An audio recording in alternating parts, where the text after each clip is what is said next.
বাংলাদেশের মুক্তিযুদ্ধের অমীমাংসিত বিষয়গুলো নিয়ে দুইবার সমাধান হয়েছে বলে দাবি করেছেন পাকিস্তানের উপপ্রধানমন্ত্রী ও পররাষ্ট্রমন্ত্রী ইসাক দার।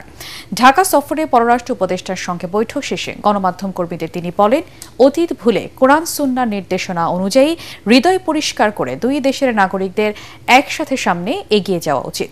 এ সময় পররাষ্ট্র উপদেষ্টা তৌহিদ হোসেন বলেন, অমীমাংসিত বিষয়ে সুরাহা নিয়ে ইসাক দারের দাবির সাথে একমত নয় ঢাকা। দুই দেশের মধ্যে এদিন ৬টি চুক্তি ও সমঝোতা স্মারকও সই হয়েছে। ইমদাদুল্লাহ বাবুর রিপোর্ট। বাংলাদেশের সাথে দীর্ঘদিনের সম্পর্কের অচলাবস্থার বরফ গলানোর লক্ষ্য নিয়ে ঢাকায় পাকিস্তানের উপপ্রধানমন্ত্রী ও পররাষ্ট্রমন্ত্রী ইসহাক দার এবং বাণিজ্যমন্ত্রী জাম কামাল খান রাজধানীর হোটেল ইন্টারকন্টিনেন্টালে বাণিজ্য উপদেষ্টা শেখ বশির উদ্দিনের সাথে পাকিস্তানের বাণিজ্যমন্ত্রী জাম কামাল খানকে সাথে নিয়ে প্রাতরাশ বৈঠক করেন ইসহাক দার। এ সময় ব্যবসা বাণিজ্য নিয়ে আলোচনা করে দুই পক্ষ। দেশটির বাণিজ্যমন্ত্রী জানান, দ্রুত দুই দেশের মধ্যে চালু হচ্ছে সরাসরি flight. The company which will be following up with this route will inshallah soon be finalized within 2 months' time, and we'll be inshallah looking forward in connecting Bangladesh and Pakistan. সেখান থেকে হোটেল সোনারগাঁওয়ে পররাষ্ট্র উপদেষ্টা তৌহিদ হোসেনের সাথে দ্বিপাক্ষিক বৈঠকে মিলিত হন ইসহাক দার। ঘণ্টাব্যাপী চলে দুপক্ষের বৈঠক। এরপর সরকারি পাসপোর্টধারীদের জন্য ভিসা বিলুপ্তকরণ চুক্তি সই করে দুই দেশ।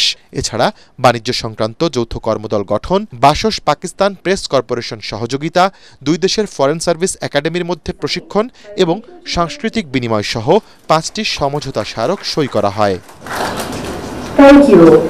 সব মশার বিরুদ্ধে সুরক্ষা দিতে এলো বসুন্ধরা এক্সট্রিম অ্যারোসল, মশার বিরুদ্ধে এক্সট্রিম সুরক্ষা। পরে গণমাধ্যমের মুখোমুখি হন দেশটির পররাষ্ট্রমন্ত্রী ইসহাক দার। তিনি বলেন, 1974 সালে প্রথমবার তৎকালীন প্রধানমন্ত্রী জুলফিকার আলী ভুট্টো এবং 2002 সালে দ্বিতীয়বার সে সময়ের প্রেসিডেন্ট জেনারেল পারভেজ মোশাররফ ঢাকায় এসে 71-এর অমীমাংসিত বিষয়ে সমাধান করেছেন।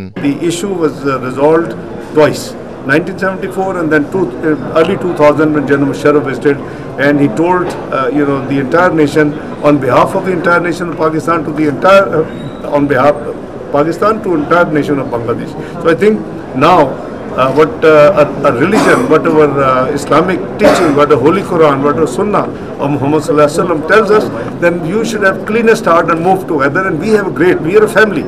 এদিকে এক প্রেস ব্রিফিংয়ে পররাষ্ট্র উপদেষ্টা তৌহিদ হোসেন বলেছেন, 71-এ গণহত্যার জন্য ক্ষমা চাওয়া, ক্ষতিপূরণ প্রদান এবং আটকে পড়া পাকিস্তানিদের ফেরত নেয়ার বিষয়ে নিজেদের অবস্থান আবারও পাক পররাষ্ট্রমন্ত্রীর কাছে স্পষ্ট করেছে ঢাকা। আনরিজলভড ইস্যুতে দুই দেশে একমত হলে তো সমস্যাটা সমাধান হয়ে যেত তাইলে তাদের মতো করে, তাই না?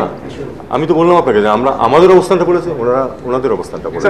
একটি শুধু অগ্রগতি মনে করি আমি ছোট্ট একটু, সেটা হলো যে আমরা দুই পক্ষই একমত হয়েছে যে এই বিষয়গুলো আলোচনা করে সমাধান করা প্রয়োজন, যাতে করে আমাদের সম্পর্কের ক্ষেত্রে এগুলো বাধা হয়ে না আসে। দুই পক্ষ এ ব্যাপারেও একমত হয়েছে যে আমরা একদিনে বসে এটা সমাধান করে ফেলতে পারি।